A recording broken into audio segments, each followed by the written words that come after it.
All right, we are very nearly at 5 minutes past the hour, so I think we can slowly get started with the introductions and the hellos. So thank you again very much to those of you who are here today. I hope we're going to have an exciting and a meaningful session. For those of you who I have not met before, my name is Stephanie and I am one of the anatomists from Learning Curve. And I have my MSc in Human Anatomy and also lectured at Stellenbosch University. So I have quite a deep understanding, number one, of the struggles that students face when learning anatomy and physiology.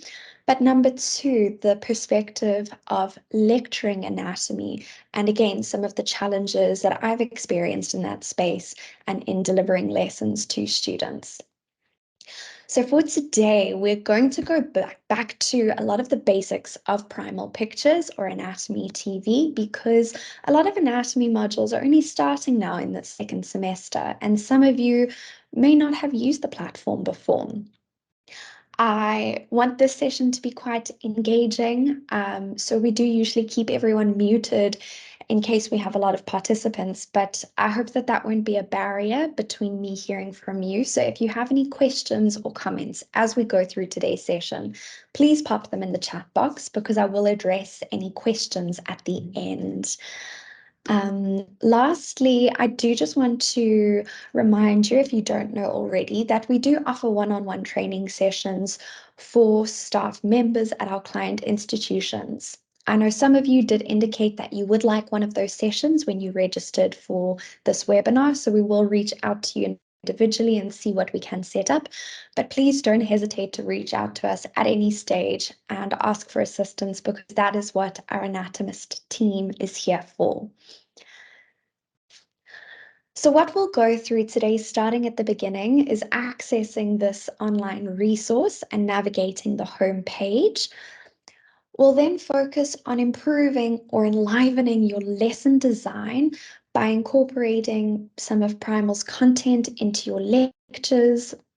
And then we'll also discuss asynchronous learning, or promoting your students to guide their own learning outside of your classroom. And the techniques that we'll focus on there is, number one, adding links to Primal content that will allow the students to explore the anatomy and physiology and hopefully answer their own questions and fix their own issues in their understanding by themselves. And then we will also discuss embedding the content into your learner management system or your module pages on your online platform for your students. We'll do those topics in the anatomy and physiology and 3D real-time titles. And then we're going to jump over into PALMS, or the Perceptual and Adaptive Learning module, which is where I will show you how students can work on improving their structural recognition, or in other words, accurately identifying anatomy. And I will also show you how you as facilitators can track student progression throughout their learning on the PALMS title, and how you can even set assessments for them. Now, the content that our different institutions have access to does differ depending on what your institution has subscribed to. So I'm hoping you have access to the titles that we're discussing today. But if you don't have access and you would like to try it out for free for 30 days, please do let us know and we can open that up and then have a discussion with your institution if you perhaps want to include more content in your subscription. Okay, so very briefly, I'll give you an overview of the 3 titles that we'll take a look at today, and then we'll dive into them and explore enlivening your lectures, helping students guide their own learning, and then improving their identification and tracking that progress. So the first title we will take a look at today, which is the bread and butter of Primal Pictures, that's the Anatomy and Physiology title. This title is the most similar to a traditional textbook in that it guides the students through the learning and gives them all of that explanatory, theoretical text about the anatomy, physiology, and histology of the entire human body. But it has a lot of 3-dimensional and engaging content that's given to the students, along with the explanation, to help them deepen their understanding. This title is broken down into 20 different learning modules, 11 of which are the 11 systems of the human body. And the other modules that you'll find are lovely introductory topics that will go over, for example, anatomical terminology and positions and planes. And then we also have some follow-up, more complicated modules after the systems, which includes development and inheritance, which is where it will go over some of the embryology, go through gestation and labor.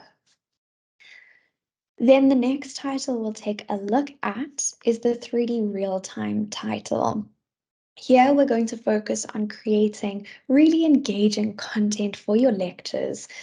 And 3D real-time is our very powerful 3D model tool where you can view every visible structure of the human body. You have complete freedom and flexibility with the 3D model. You can perform a virtual dissection, and you can create custom labeled diagrams or test questions using the different tools in there. So we will explore that.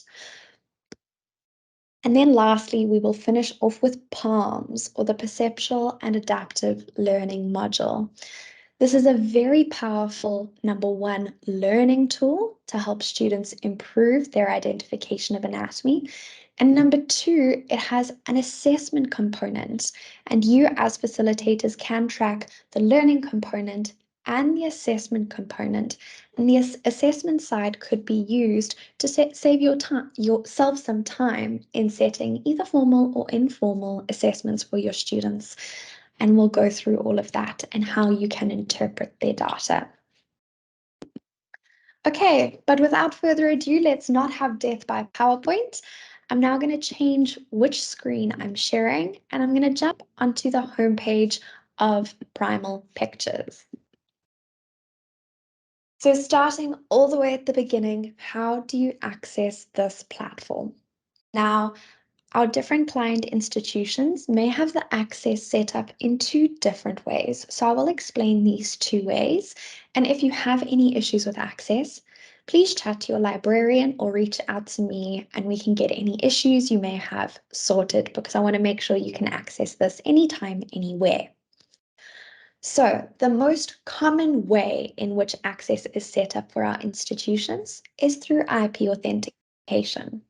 So without fancy jargon, the way you will access your content, if access is through IP authentication, is that when you are on campus and connected to the university Wi-Fi, you can open up your web browser and go directly to the URL, which is anatomy.tv. And if you're on campus and connected to the university Wi-Fi, it will automatically log you in. If you are not on campus and not connected to the university Wi-Fi, you will need to access the resource through your library's list of e-resources or e-databases. By clicking on the link through the library webpage, it will automatically log you in to your university's subscription. Some of our institutions do work through username and password. So that means you'll open up your web browser and once again go directly to anatomy.tv, but it won't automatically log you in. It will ask you for a username and password. I'm already signed in here, so we're not seeing that. But if your institution works that way, you should already have the username and password and know about it. Like I said, if you have any issues, either chat to me or your librarian.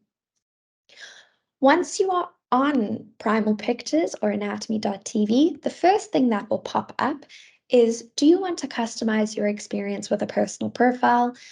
If you already have one, you can sign in, or if you don't, you can create a profile. I already have one, so I'm simply going to sign in. But I want to say that you don't have to set up a personal profile. You can continue without it. But I would recommend setting up a personal profile for 4 different reasons. When you create a personal profile, it unlocks the recommended, favorites, and recently viewed tabs. Without a personal profile, you'll simply see all titles. When you set up your personal profile, it will ask you, I'm going to come over here to edit mine, but it will ask you what your occupation is, whether you are a librarian, a faculty member, a student. So I'm going to say that I'm a lecturer. And you can choose your specialization. So as an example, let's say today my specialization is radiology. And you can submit that. And with that information, in the recommended tab, it will recommend titles to you based on your specialization. So these are going to be the titles that are most helpful to me as a radiology lecturer. The favorites tab is also unlocked, and that allows you to favorite any of the individual modules found on the all titles page, and that allows you to just quickly access your favorited information. And then you also get the recently viewed tab, which allows you to quickly jump into the last thing you were perhaps working on last night. There is one other great benefit to a personal profile, but I'll discuss that when we encounter a working example of it. So let's just go through a little bit of navigating this homepage over here before we dive into the first title. We've gone through the dashboard here and how you can access all titles available to you or the specialized information based on your personal profile. After that, we have the Learn tab. This is one of the latest additions to Primal Pictures. We're going to ignore this one for now because currently none of our clients do have access to it. But if you would like more information on this and potentially to trial it, let me know and I'll take you through that. But that isn't the focus of today. The next tab we find is different ways in which you can browse through the Primal content, either through the different regions of the human body. You can take a systemic approach to the information. You can look for a specific type of media. So Primal has movies, 3D models, slides, or 2D images and animations. So you could look for a specific media type. Or you have by title, which is the same as the list of titles found in your dashboard. After that, there is also an alphabetical index, just like a traditional textbook. But I must be honest and say I don't usually use the index. My preferred way of navigating Primal Pictures is to go directly to the title that I know is helpful to me, but I'm aware that I'm only able to do that because I know the Primal Pictures content very, very well. If you're fairly new to the platform, it may be difficult for you to know which title you need to go to for a specific piece of information. And that's where the search bar and the results pane comes into play. And this is the alternative method I will use to look for content instead of going directly to the title. So let's say we want to look at the stomach today. You can search for that structure and you will get all of the different 3D models, related structures, movies, and slides that relate to the stomach. And you can open up multiple search panes. And now let's look for an accessory digestive organ. Here we have all of the content available for the pancreas, and you can toggle between your fields as you go through the content.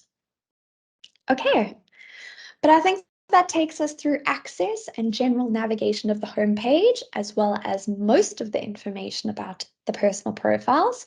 So let's now dive into the meat of today, and we are going to start, like I said, with the Anatomy and Physiology title. This is essentially your very engaging online textbook. For today's example, I'm going to stick to thoracic anatomy, and I'm going to go into the respiratory system. Now, just to remind you, for each of these 20 learning modules here in Anatomy and Physiology, it will guide you through the anatomy, physiology, and histology for that module or system. So in this case, the respiratory system. While we explore this title, number one, I want you to bear in mind that you can use this as a live lecturing tool to lecture your students, just like I'm using it today to train you on it. Number two, I will get to the download function. You can download any of this content to insert it into your PowerPoints, into Word documents, PDFs, test questions, anything like that. And number three, you can embed this content into your learning management system, and I will show you how to do that to curate what your students are looking at and to give them some supplementary information right there on their module page to help them guide their own learning.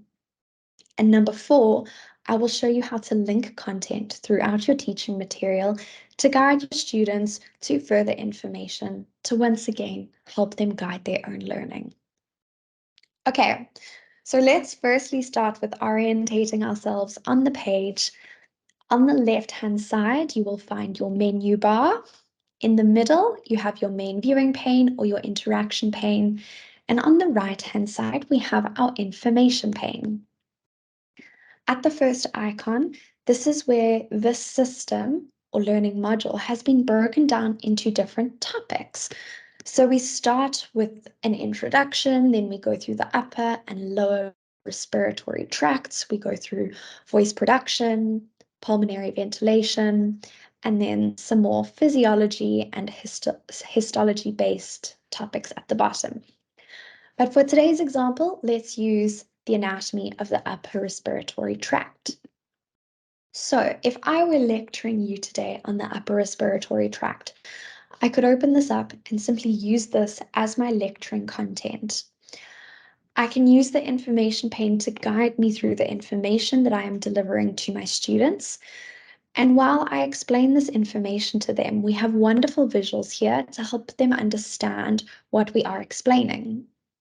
So most of the time, when you open up this content, it will be 3D models, and you can interact with these models in different ways. You'll see there are rollover labels for all of the visible structures, so you can highlight structures and focus on them as you lecture your students about them. You can also move through different layers of anatomy. Number one, by clicking on the different layers here, but number two, by using the up and down arrows at the bottom of your screen. You can also rotate these models by using the left and right arrows or by simply clicking down and swiping along your screen. I do want to say that when I share my screen over the internet and I'm showing 3D models, sometimes it seems a little bit jittery on the viewer's side, but I do want to assure you that these models that we'll look at today all move seamlessly and smoothly when you interact with them yourselves. So please do go and give it a go if you haven't played around with them before.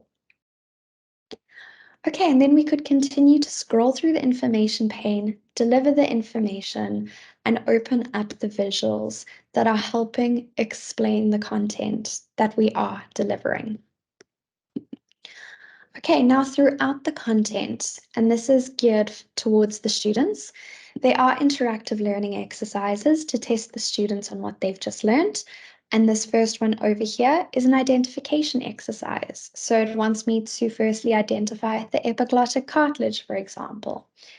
And then I could work through all these examples. And once I was finished, close this up and continue to work through my lesson. Okay.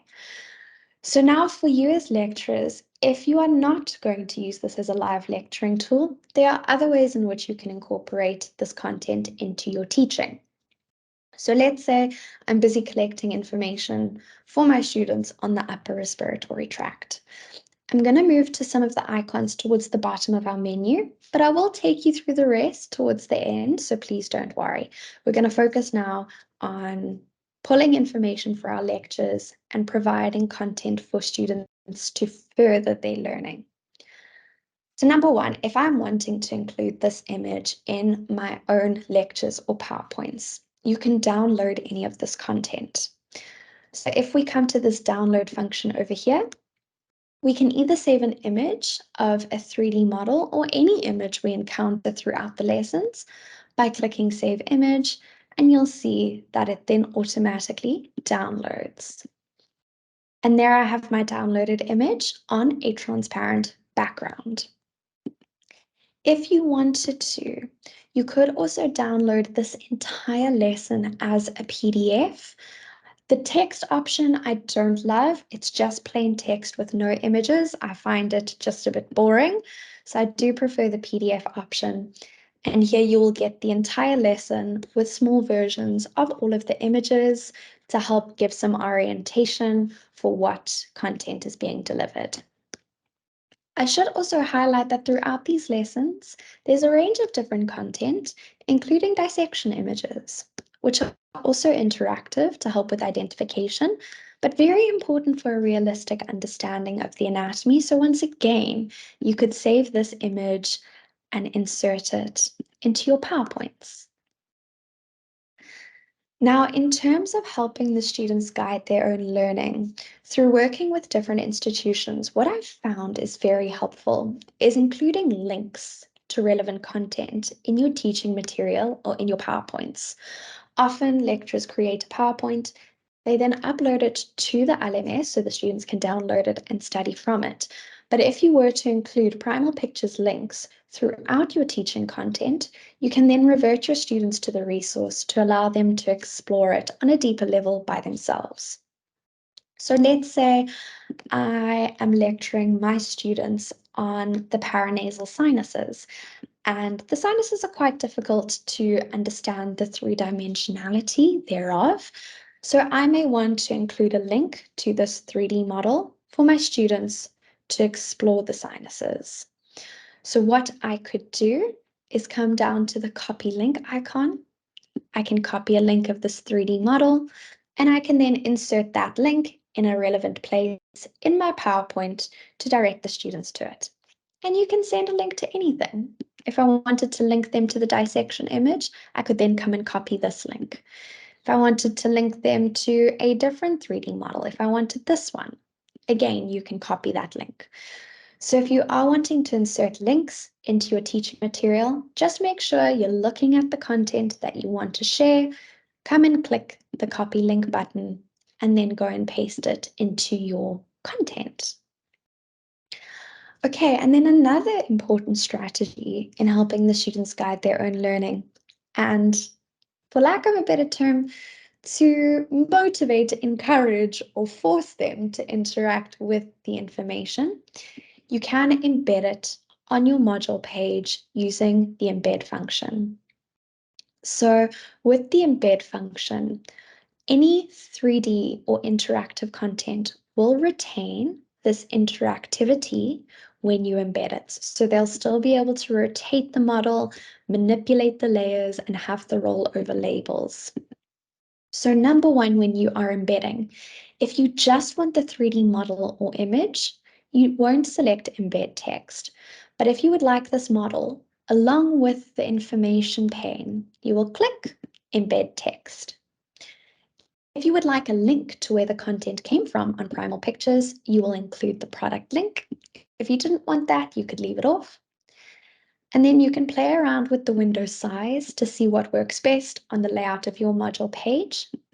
And lastly, select your learner management style, after which it will generate an embed code for you to copy. And then you can go and paste that embed code into the embed function on your learner management system. Okay, there is some other content over here that we didn't look at, and I'll quickly breeze through if we go back to our menu on the left. We had a look at the topics or the lessons, and I think this gives you a good idea of how the lessons work. After that, there's simply an alphabetical index, a way to look for a specific structure or piece of information. But I should also highlight that there is a search bar at the top of your information pane for you to use to look for any structure at any moment. The flask icon is where all of the interactive activities that are found throughout the lessons have been collected, just for ease of use in case you're just wanting to look at the activities and not scroll through all the lessons to find them. And the same goes for the light bulb icon, except this time it's all of the quizzes that are found throughout the lessons. Then we have some more application style information, which includes number one, common clinical cases that will relate to this system, or in this example, the respiratory system. There's also information on how aging will affect the system. And lastly, for some really wonderful activities, we have case studies, where the case will be presented and there are various questions that will be posed relating to this case, and the students can then try and answer the questions before revealing the answer with the eye icon. Okay, but that brings us to the end of anatomy and physiology. We're now going to jump over into the 3D real-time title. Before we jump into it, I do want to highlight that this title has apps available for download, which you can download by clicking these links when logged into your subscription on your mobile phone. So you'll open up your web browser on your mobile phone and jump onto anatomy.tv, come and click on the download links, and then you can download the different regions of the human body. There are two reasons why the apps are really beneficial. Number one, it means you can use the content fully offline. Number two, it has an augmented reality function, which allows you to project any 3D model into your reality using the camera. And I would really recommend playing around with that setting because it's quite a fun and engaging way for the students to interact with the anatomy. Okay, but here in 3D real time, we're going to focus again on creating engaging 3D content for your students, as well as creating custom labeled diagrams or test questions. So starting off once again with orientating ourselves, we have the menu bar on the left-hand side, the main viewing pane or the interaction pane in the middle, and this is where our 3D model will sit. And on the right-hand side, we have a list of structures, which is where we can create our own 3D model. So we'll start off there. I'm going to clear this field, and we're going to create a very quick rudimentary 3D model, and then I will take you through everything in the menu and get into the deliciousness of creating engaging content for your lectures. So firstly, please bear in mind, once again, this can be a live lecture tool, just like I'm using with you today. If I did create my own 3D model that I wanted to use in a class, I would pre-prepare it and save it by using the favoriting icon, but I'll show you how to favorite in a short moment. Let's first make our own model. So I'm going to focus again on the respiratory system here. If you click the arrow next to any group of structures, you can maximize the list of structures and you can add in individual pieces of anatomy one at a time. If I were to simply click on the entire group of structures, it's going to add all of the structures from that group. So here I have all of the lobes of my lung, and I have my trachea and primary bronchi, which are then segmenting into the secondary, tertiary, and terminal branches. Okay, so that's a very quick example of how you can create your own 3D model. But I'm going to rely on Primal's pre-made models for today. So at the window frame icon, this is where you can find dissection images and pre-made 3D models where the key organs and organ systems have been modeled separately. So let's come and take a look at the 3D model of the lungs and pleura. And you will see that for each model, there are 5 different tissue depth options available, starting all the way from the deepest to the most superficial. But for today, let's take the lungs with the parietal and visceral pleura. Now, with these 3D models, you can rotate them by clicking down with the left cursor of your mouse and swiping along your screen, and that's how we can rotate him. You can also use this nice box at the top left-hand corner to move between lovely preset angles. You can also use your left, right, up, and down keys on your keyboard to have nice, smooth rotations. Then you can move the position of the model on your screen by clicking down your left and right cursors at the same time, and then I can move him around and change his position. Now you may have noticed that there are rollover labels for all of the visible structures, and if you select a structure, it will highlight it.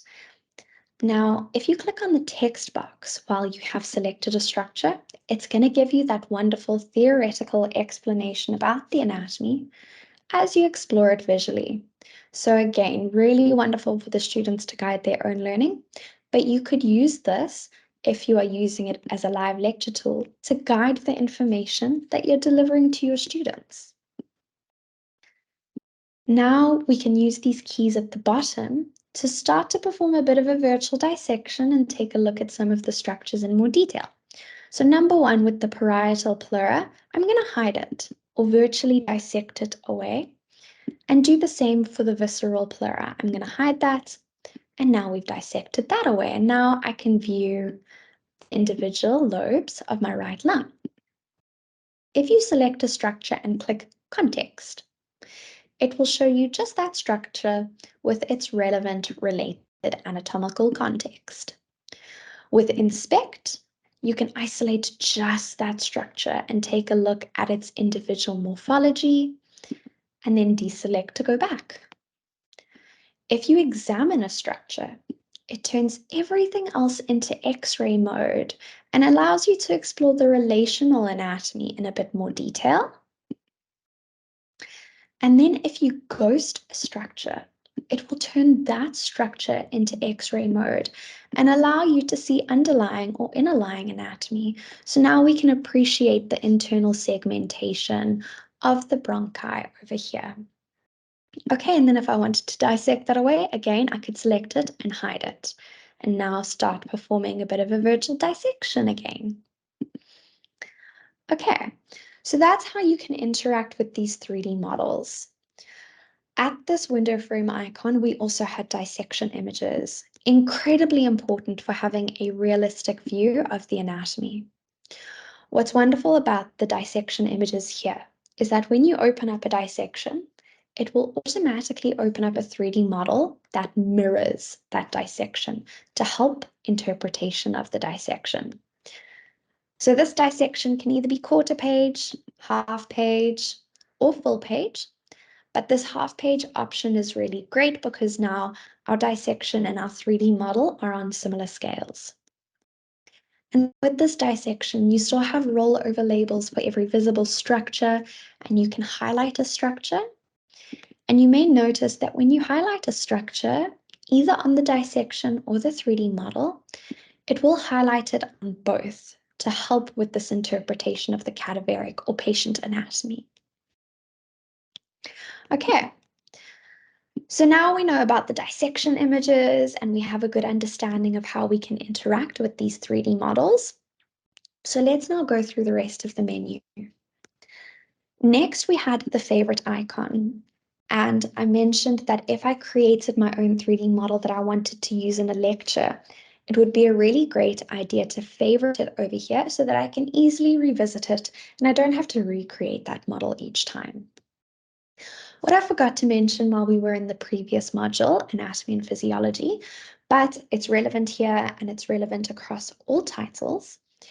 When you favorite content and you are logged into a personal profile, your favorited content is stored to the cloud. So that means no matter what device, whether it's my phone or my PC, no matter what device I access Primal Pictures from, my favorites are accessible on any device as long as I'm logged into my personal profile. If you don't create a personal profile and are not signed into that, if you favorite content, it's going to be stored to the device that you are currently using and won't be accessible on other devices. Okay, so that's the fourth and final benefit for a personal profile. Next, we have a range of settings that you could change according to personal preferences, but one that I would like to highlight is the cadaver colors setting.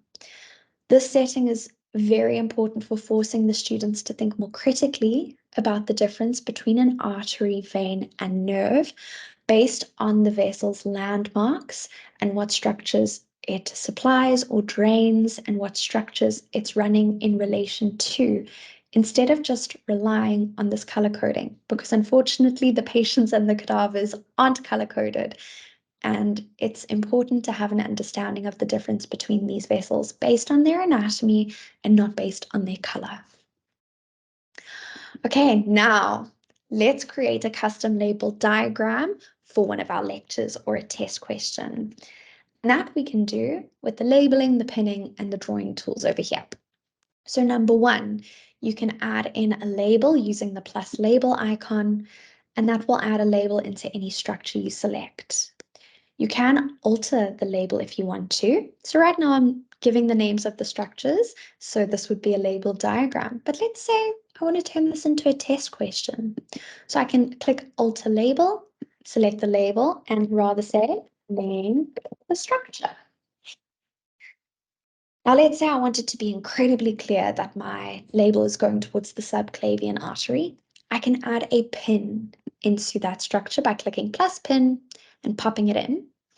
It will automatically come up with a structure label, but if you click the minus label over here and then select that, it will be removed. And now I have my pin in the structure and the name the structure instruction. You can also add a freestanding text box. So let's say I wanted to say question 1, or I wanted to type out theory for my students. You could add that in there. You can also use different drawing tools to either circle or point to a specific structure, or even use the flexible line tool to potentially follow the course of a vessel. Okay, but let's say I now want to save an image of this perfect, wonderful diagram that I've created. You can do so with the camera icon. So yeah, I can save a snapshot. I'm going to call it absolute rubbish. And I'm going to click OK. I want to save this. And now a drop-down box will come from the top of the screen, allowing me to download this image. And there I can then insert it either into my lecture content or into the test. Okay, and then lastly, linking your students to relevant content throughout your lectures. So if you want to include dissection images or 3D models that are really going to help students with the understanding, let's say I want to share a link to this 3D model for my students. You can come down to the share link option. Again, I'm going to type in absolute rubbish and I'm going to confirm. And now I can copy this to my clipboard and paste these links into my teaching material. So again, these links are just really helpful to get the students to explore the anatomy on a further level outside of the classroom. Okay, and the only icon we didn't look at is this.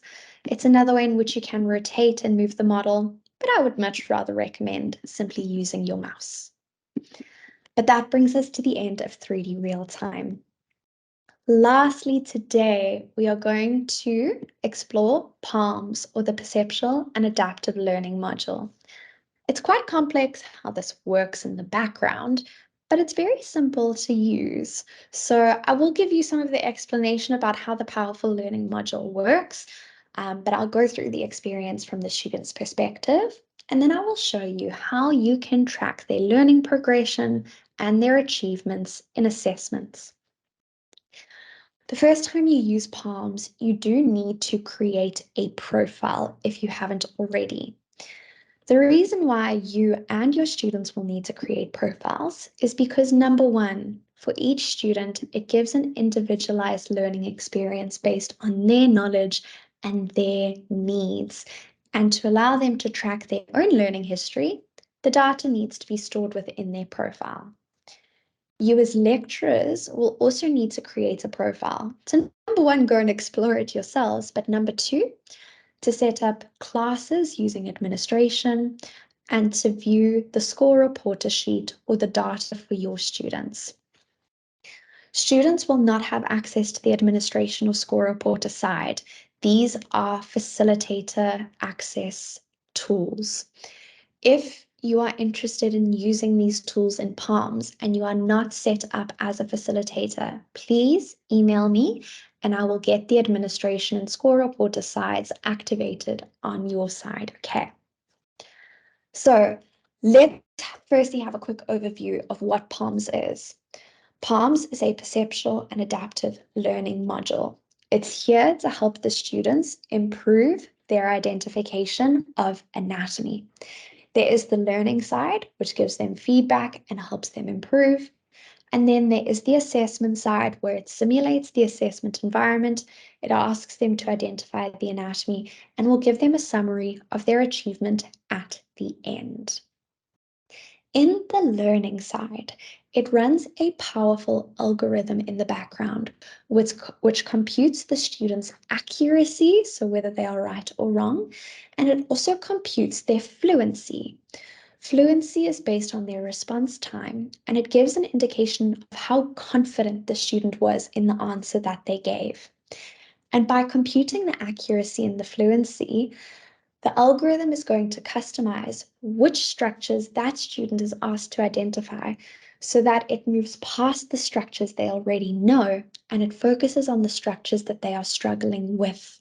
Okay, that was a lot of words. So let's look at a working example to help you understand how that works. So number one, if I'm a student and I'm coming to improve my anatomy identification, I will click on Anatomy Suite. I will then select which region I want to work in. And today I'm going to work on thoracic organs. Now, when we jump here, there will be instructions which will cover what I'm going to tell you. There is the assessment side and the learning side. I'll take you through an example of both. We can then change which structures we are working on within the thorax over here. And if we were done with the thorax, we could simply click back and choose a different region, but I'm going to stick with the thorax and specifically the thoracic organs. Then at the bottom, this is where we have data to interpret how well we are doing, but we'll go through the data once we've had a look at an example. So let's start with the learning quiz. So this is where it's going to simulate the spot test. It's going to ask me to identify anatomy. But while I answer these questions, it is computing my accuracy and my fluency. It's going to identify which structures I have mastered and move past those structures. And then it will rather focus my questions on the structures that I have not yet mastered and I'm not confident or accurate in. So in those examples, I gave the correct answer and you'll see it gave me feedback. It said, wonderful, you are correct. Let's give an incorrect answer. So here, because I'm in the learning side, it's going to give me feedback and help me learn from my mistakes. But that algorithm is going to remember that I'm getting the thoracic esophagus incorrect. And the algorithm's going to remember that. And it's going to keep working on the esophagus until I master it. Not straight away. It will give me a few other questions first, and then it will ask it to me again. So let's get this one wrong again. There we go. It's going to give us feedback and remember that that one was wrong. Okay, so this is an example of the learning side from the student's perspective. I'm going to close that off. And let's now go and interpret how well I'm doing in my learning. So I can see that I've spent nearly 6 minutes here. I've viewed all 16 categories. So each category is a structure that I need to learn how to identify. And so far, I've mastered 5 out of the 16 categories. So I'm doing okay in my learning, but I still need to spend more time here. We'll move past the assessment history and go straight to learning history. Here's every single problem I have attempted and my accuracy and fluency for each. But this is a little bit overwhelming and doesn't provide me with a summary. And that's where the categories option comes in. Here I can see each of the categories or each of the structures. I can see how many times I have attempted each of them. I can see my average accuracy for them, as well as my fluency, which is based on my response time or my confidence. Okay, so that's an example of me working on my learning and how I can see my learning progression. What happens if I now want to test myself and simulate the assessment environment? So here it's going to ask me to identify each of those structures, but this time, as I answer each question, it's not going to give me feedback as I work through the questions. It's rather going to give me a summary at the end. So I cheekily know that I've given all the right answers for those structures, but now I'm purposefully going to give an incorrect answer. And you'll see it didn't tell me that I was wrong there. Just like it's not going to tell me that I'm right there. It's rather going to give me a summary of my achievement at the end. Okay, so I'm not going to work through every question again to save some time. But if I go to my assessment history, Here is where you can see each assessment that you have completed in totality. So I did this one earlier today, and wow, congrats to me. I was very confident and very accurate in this assessment. So that's what PALMS is like from the student's perspective. Now, you as facilitators, like I said, can get access to the administration and score reporter side. This is where you can accumulate your students into classes. You can assign specific learning modules for them to work on, and you can assign assessments to them on specific dates where you can tell them they need to complete that assessment, and you can use that and incorporate the achievement marks into your formal or informal assessments. So I'll show you how to set up a class and how to allocate modules to them, and then I'll show you how we can interpret how our students are doing. So number one, in the administration side, this is where you will see all of the students in your institution who are signed up to PALMS, and you can add them to classes. So if your students do not register themselves on PALMS, you will not see them here and you will not be able to invite them to a class. You don't have the time to sit and look if everyone has signed up to PALMS, but I will show you a quick way to see who has and hasn't when you create a classroom. So I'm going to come over to classes and I'm going to create a new class. So let's call this webinar test class. And you will assign number one, the anatomy suite to them. That's all you do in the beginning and you click create. We will then come into the class to add students and customize what they can view. So when you add students, you can either select them from the list of students in your institution, but that's going to take you way too much time.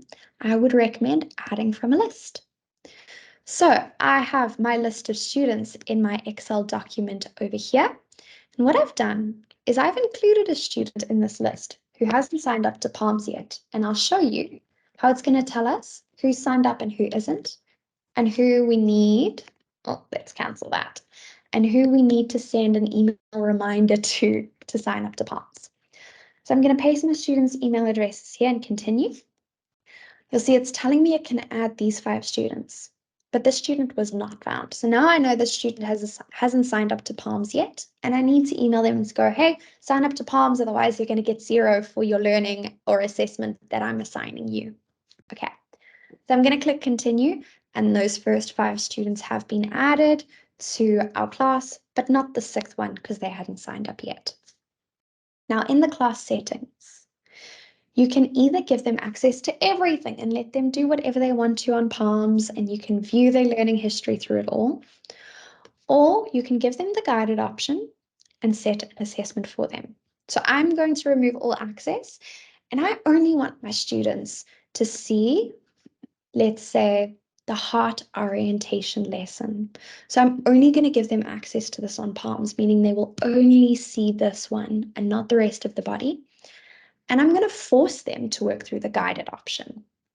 This guided option is really great because it will give them an assessment 1, or in other words, a pre-test, where it gets them to do the assessment before they do the learning module.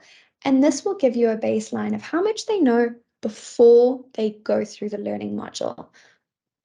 They will then be prompted to move on to the learning module after that assessment, which is where they'll work through improving their identification until they have mastered each structure. Once they've done that, it will give them an assessment 2, or in other words, a post-test, and it will test their knowledge once they have finished working through the learning module, where hopefully everyone's going to get 100%. Now, after giving my students the guided option, I can also give them a delayed test, which will only open up on a specific date. So let's say I want to use this as a homework assignment, and I'm going to use this as a bit of an informal assessment and incorporate the marks for this into my marking system. So I've set a delayed test, which will only open up for this class on the 25th of July, and I'm going to save that. Now my class will be forced to work through that learning module in the guided manner, and they will set their test on the date that I provided. Okay, this does take a little while to compute and load, so please bear with me. But once it has loaded, I've now set up this class, and I'm next going to take you through the score reporter to show you how you can interpret how well they are doing. Okay, let's see if I can cancel that because it's taking a little bit too long.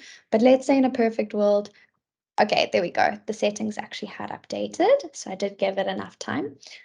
But let's say we now want to track how well our students are doing. You're going to come over to Score Reporter. So you will maximize the list over here and you will choose where you want to view the history. So I know that I asked one of my students to do work in the heart chambers and pericardia, and I'm going to go track how well the student did there. You will get some overview, sort of summarized information on this first page, which is great for seeing in general how well your school or class is doing. But if we go to classes, you can go into individual classes and view those students' data, or you can come over to the students, which is all the students who have allocated to this specific set of structures, and I can see their information. So only Stephanie over here has done the work, my other students haven't. You can see that I did 32 trials here and I spent 3.1 minutes in total on the learning tool, and I mastered all structures to 100%. So we know Stephanie has a good understanding of these structures. That's great. In the pre-test and the post-test, so the pre-test was before the learning module. Okay, not a great working example, but Stephanie knew 100% before she worked through the learning module. She then mastered all structures and got 100% after the learning module. I then set a delayed test on a specific date for everyone in this class, and after some time had passed, Stephanie got 88% in her accuracy for the delayed test. There are also scores on fluency, and this just gives you an idea of how confident the student was, but it's the assessment accuracy, specifically in the delayed test, that I would want to incorporate into my students' homework achievement mark. And you can save your students' achievements as a CSV Excel document, and you can then incorporate the marks into your marking system from the CSV. Okay. But that brings us to the end of PALMS and very nearly to the end of this session. Just to quickly recap, we spent time on the anatomy and physiology and 3D real-time titles, working through how to enliven our teaching material and prompt the students to guide their own learning outside of the classroom. And then we went through PALMS and saw how students could improve their identification of structures and how we as facilitators can track their progress. As I mentioned in the beginning, if you would like individual assistance on training or specifically with PALMS, because it can be quite complicated, please ask for a one-on-one session and I will happily assist you. I'm just coming into the chat box to see if there's any questions or comments here.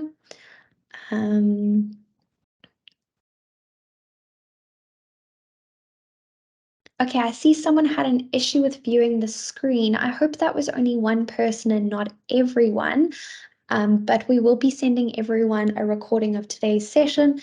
If there was any interruptions today, we'll send you the recording of tomorrow's session, which is a repeat, to make sure that you can review it. But I hope that most of you were able to see all of the content that I was going through today. Any final comments or questions before we finish this off?